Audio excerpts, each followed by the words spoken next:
Hey guys, I'm back. I want to give you a little update on my system. It's been running 24/7 uh, without a hiccup.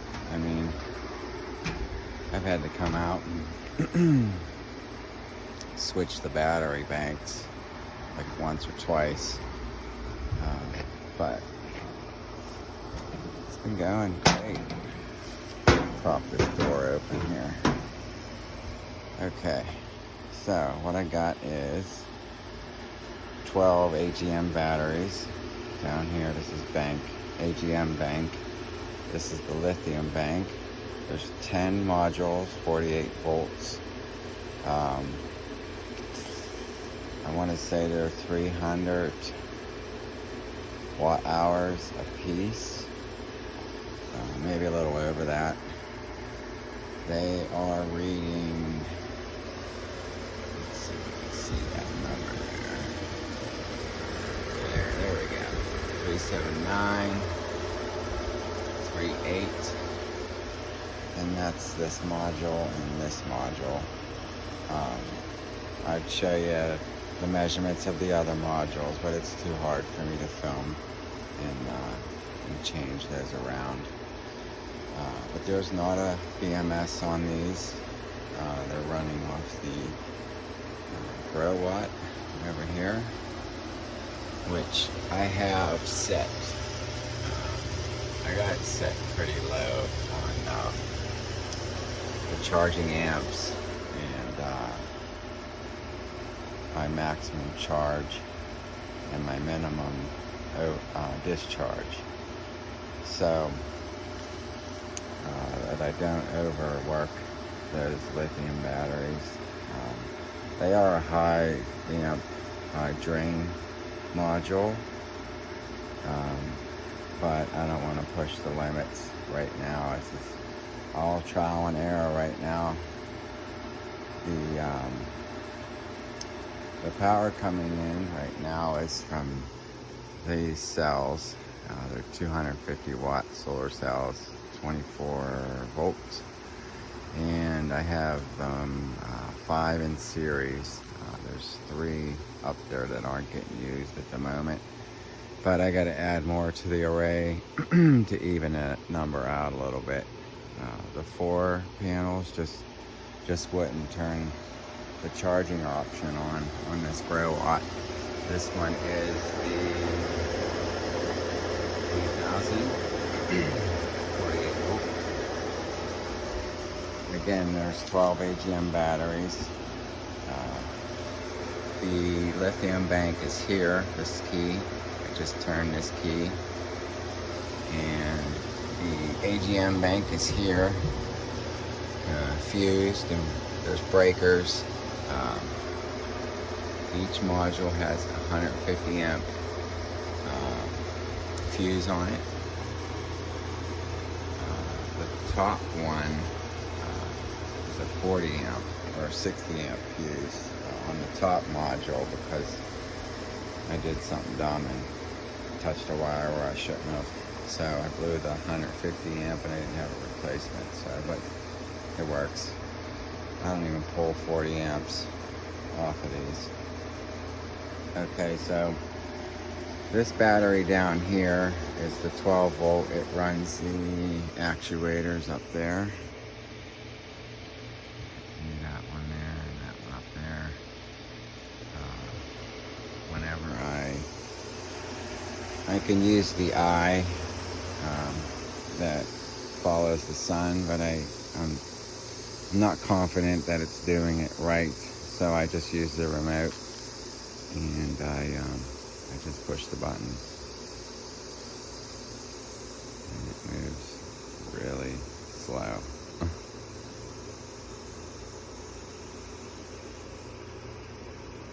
You see that? It's probably too slow to really notice. You probably got to watch it for a minute. But I usually set this to about midway, where it hits morning, afternoon, a little evening, and that time I get home from work, and then I switch it and move them and flop them over to to the west. So this back here controller controls that 12 volt and runs some of the fan cooling systems in here. This is a bathroom vent fan. It's on right now. It cools the shed down. You can see that. It cools the shed down when it's really hot out, because this thing is gray. It's pretty dark gray. But there's a hole down here. I can move this without messing something up. There's a hole down there, if you can see it. Right there. And it sucks air up from the underneath, which is, there's like the whole floor is insulated. You can see the foam blowing out here. Well, underneath is low foam. Okay, then there's a cavity in there that goes into the back, and it's not blow foam in a certain area back there, and it pulls the coolness of the earth up into this shed here and keeps it cool. Let's see if we could take a reading from another one here. It's kind of hard to jiggle all this around. Whoop. Okay. Let's see if you can see those numbers there. I can do this. 38, 37, 38. Okay. And then that one's still on that one, and then it's 3, 1. So, I mean, without a BMS, my numbers have been between what you see. I mean, that one will read 381, this side will read 382, almost 3.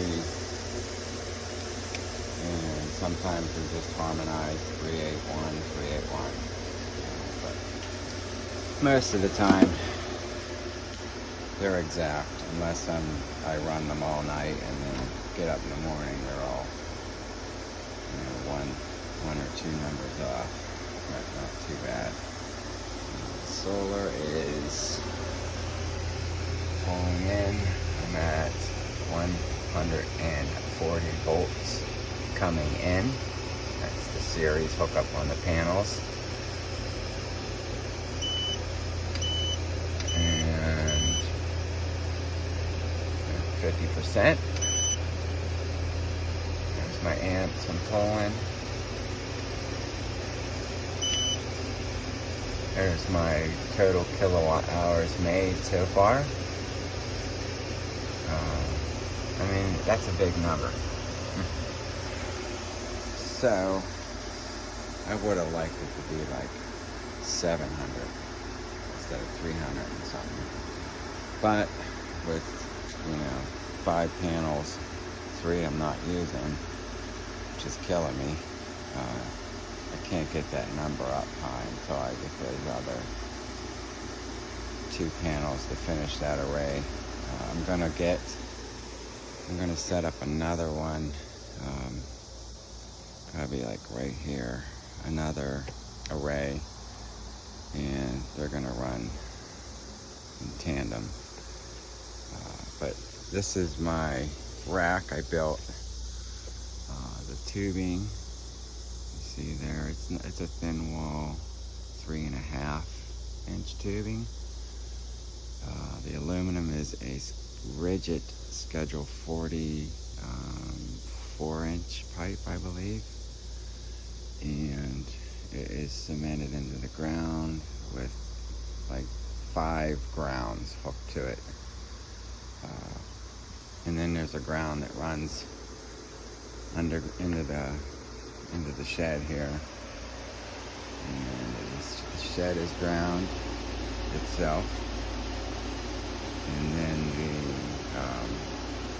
various other units in here are grounded. They're grounded on a separate level that I'm not going to dig in behind those batteries and show you. And then this array here is just to run the fans in there.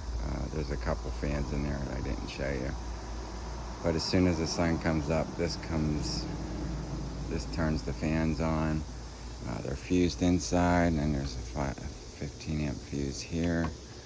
These panels go to that 12 volt charge controller back there that charge the 12 volt battery.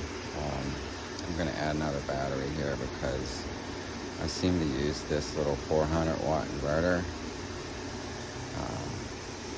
a good bit.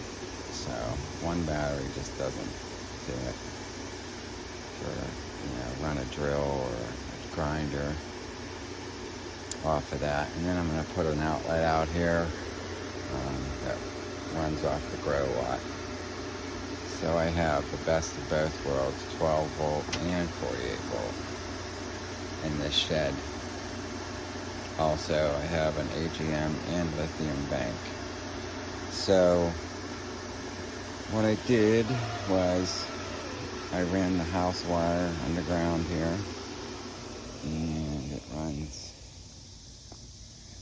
up in here, la-di-da, and then into here to this breaker box. And then I didn't hardwire this into the house because we may be moving. But we have the breaker, GFI, and then I just plug in my stuff into here,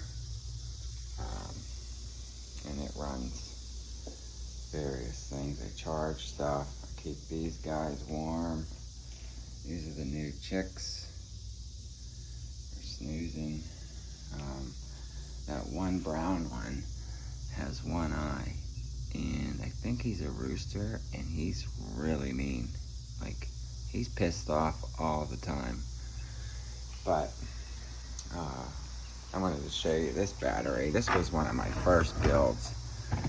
I got all my batteries from these guys. They're great.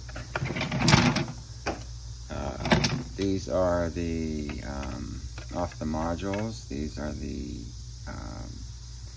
charge controllers that were on the modules, but they don't work for anything unless you have the master control.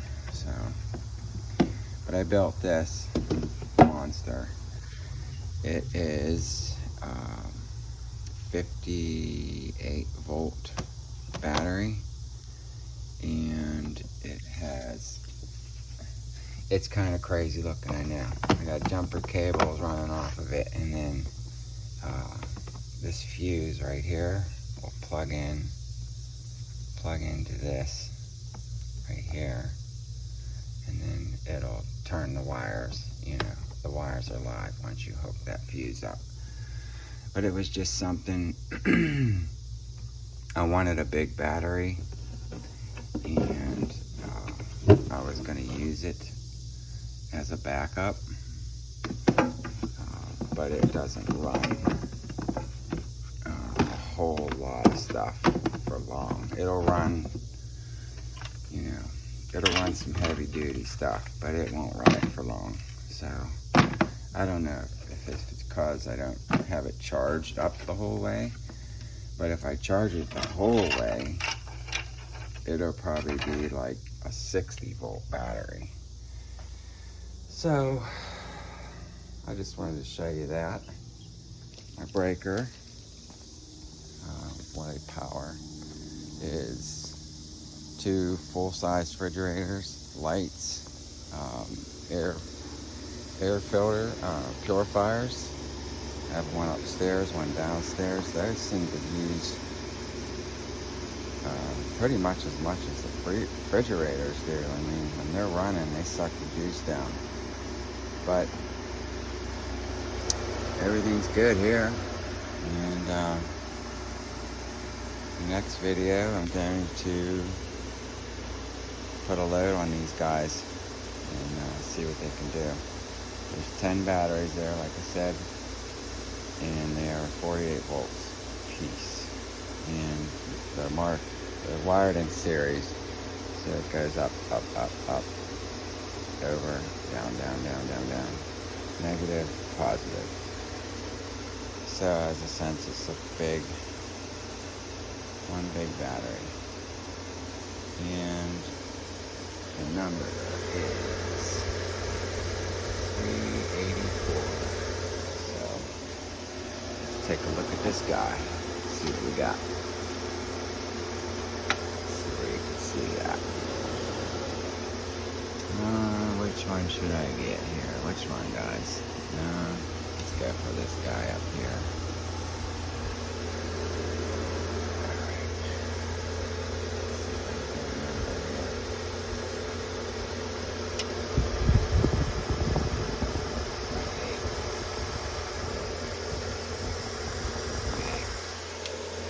I'm gonna say it's probably 383 or 384. So it's kind of weird how this side will be 384 and that'll be 383. It's that way, a lot of the time. They run pretty close to each other, but I wanted to give you that show. And if you have any questions or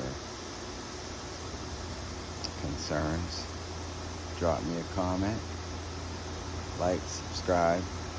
Have a good day, guys.